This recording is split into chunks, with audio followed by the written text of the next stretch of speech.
Assalamualaikum warahmatullahi wabarakatuh.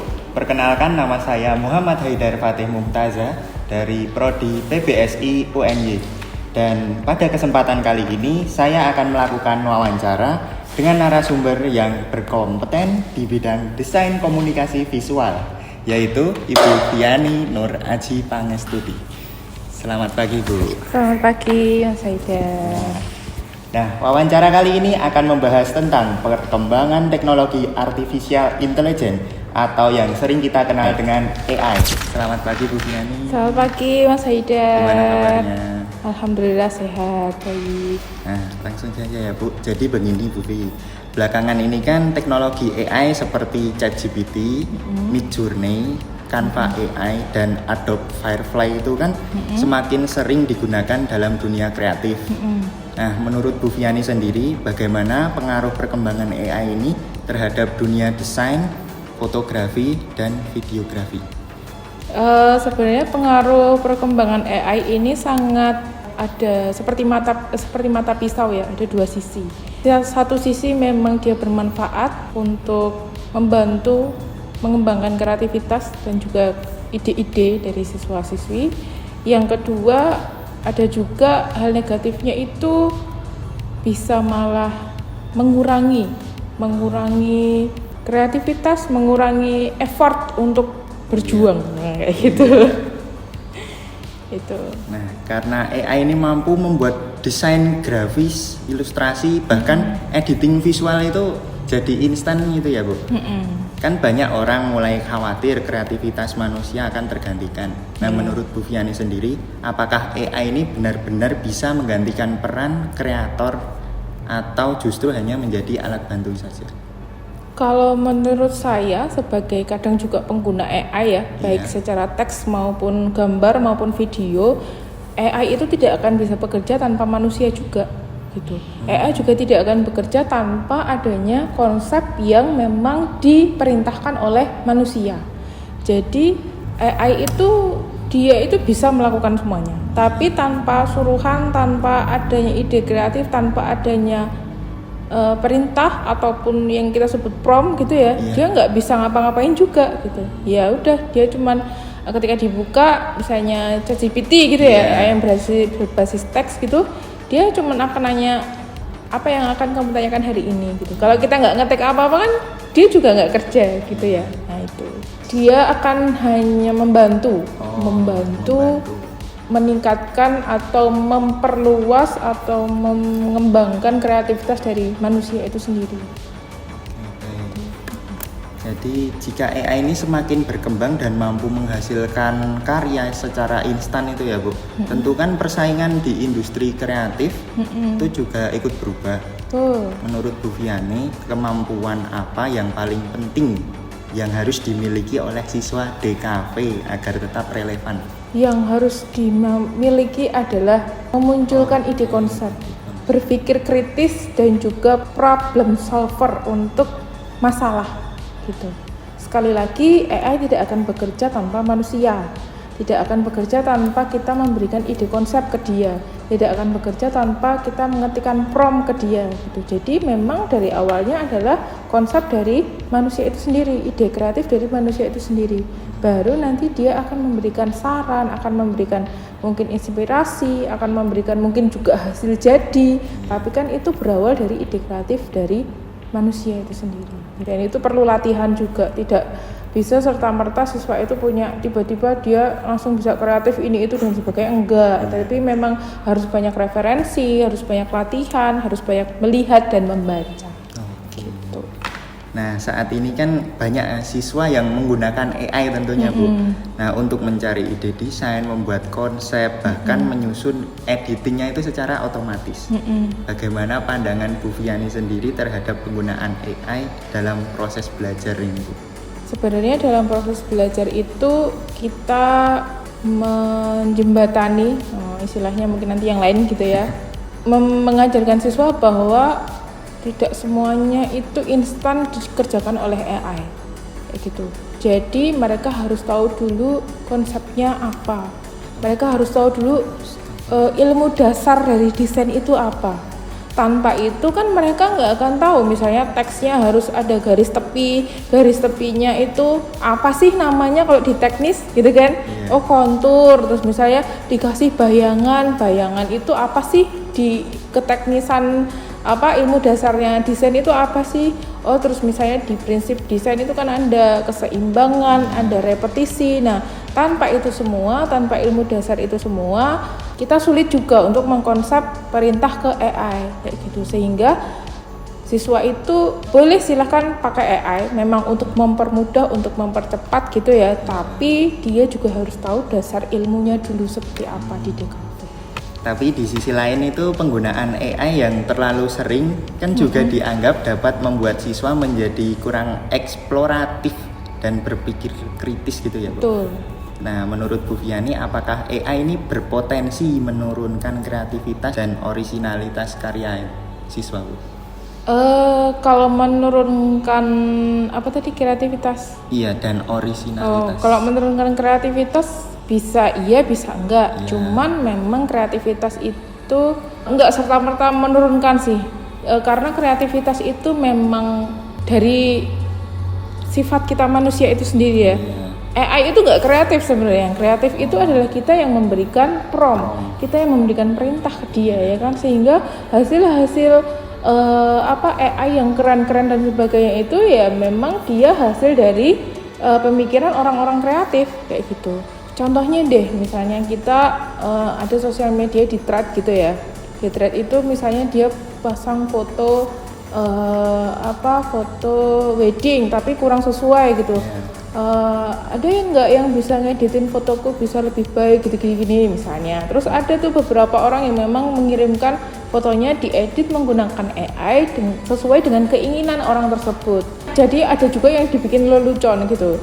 Jadi bukan menurunkan kreativitas tapi malah bisa mengembangkan sebenarnya. Yang bisa turun itu adalah niatan. Jadi kayak malas berpikir. Beda ya dengan kreativitas dengan malas berpikir.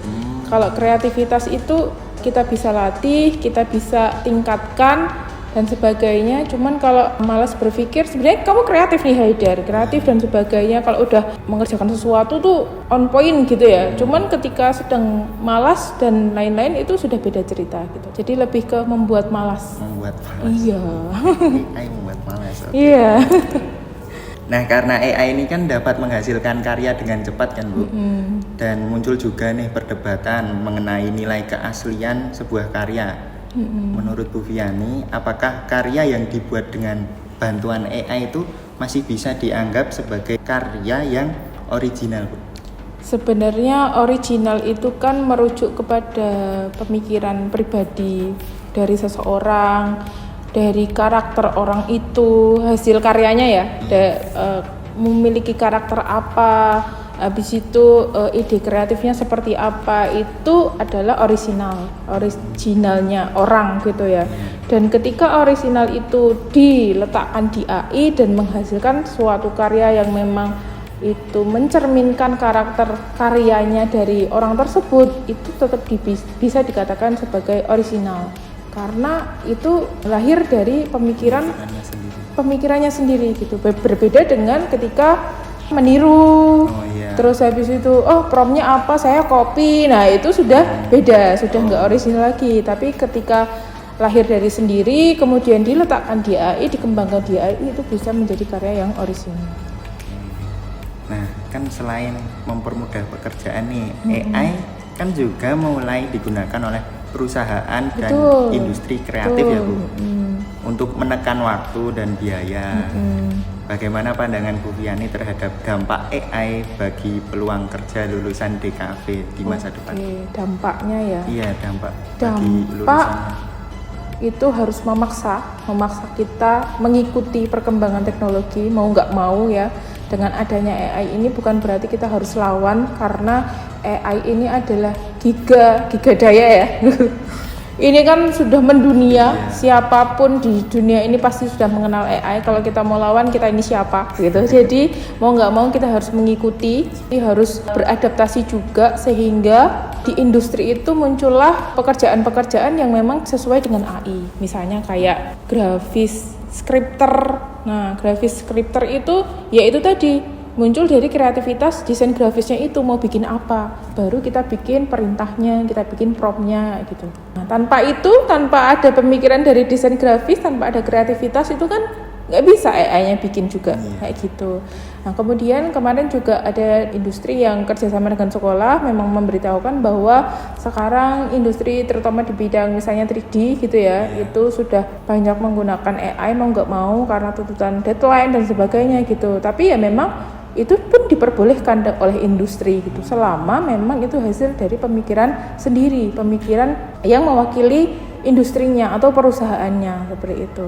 Tapi sekali lagi kita juga harus tahu dasar ilmunya, iya kan? 3D kita mau nyuruh AI bikin 3D film 3D durasi 1 menit gitu, udah promptnya itu aja. Sekarang kita nggak tahu ilmunya ya, yang apa yang jadi gitu kan? AI-nya aja bingung. AI-nya aja bingung, ini film apa ya?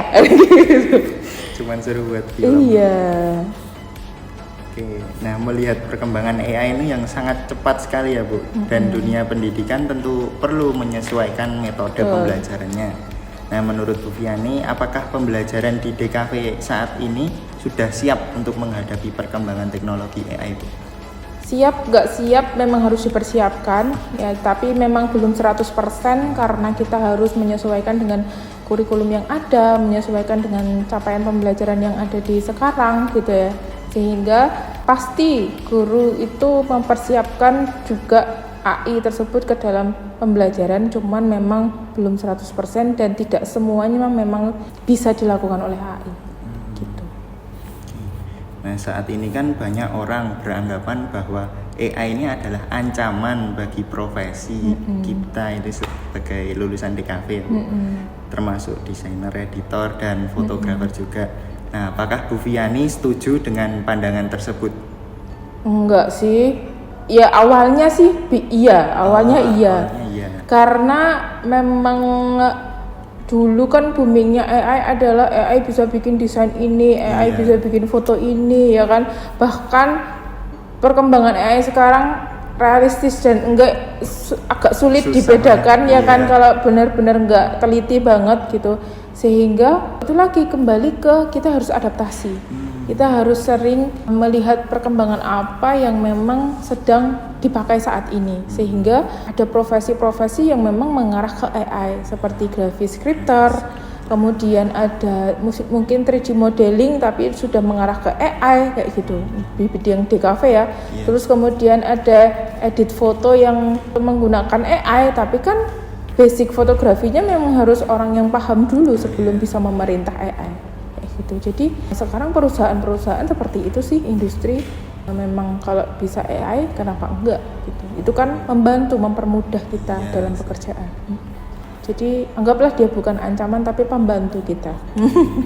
Terakhir nih Bu, nah dengan perkembangan AI yang kemungkinan akan terus berkembang di masa depan ya Bu, bagaimana harapan dan pandangan Bu Viani terhadap masa depan dunia DKV dan kreativitas manusia di era AI? Harapannya siswa-siswi maupun semua orang tetap punya ide kreatifnya masing-masing, tetap berkarakter dengan dirinya sendiri, hasil karya apa yang ingin diciptakan, kemudian karakteristik apa dari karya itu yang akan diciptakan, sehingga apapun nanti teknologi yang berkembang, entah AI-nya mau lebih hebat lagi, lebih realistis lagi, tapi tanpa kita tahu ide kreatif kita, tanpa kita tahu ilmu dasarnya, AI nggak bisa ngapa-ngapain ya. Dia muncul itu karena kan disuruh, ada perintah, ada prompt dari manusia itu sendiri, sehingga memang akarnya itu memang harus dari manusianya, kreativitasnya, ide konsepnya gitu. Dari pemaparan tadi kita dapat mengetahui bahwa AI membawa peluang sekaligus tantangan bagi dunia desain, fotografi, dan videografi. Oleh karena itu, kemampuan kreatif seperti berpikir kritis dan adaptasi terhadap teknologi seperti AI ini menjadi hal yang sangat penting untuk kita kuasai sebagai generasi kreatif di masa depan. Semoga informasi yang telah disampaikan oleh Bu Viani tadi dapat menambah wawasan dan bermanfaat bagi kita semua. Terima kasih dan wassalamualaikum warahmatullahi wabarakatuh.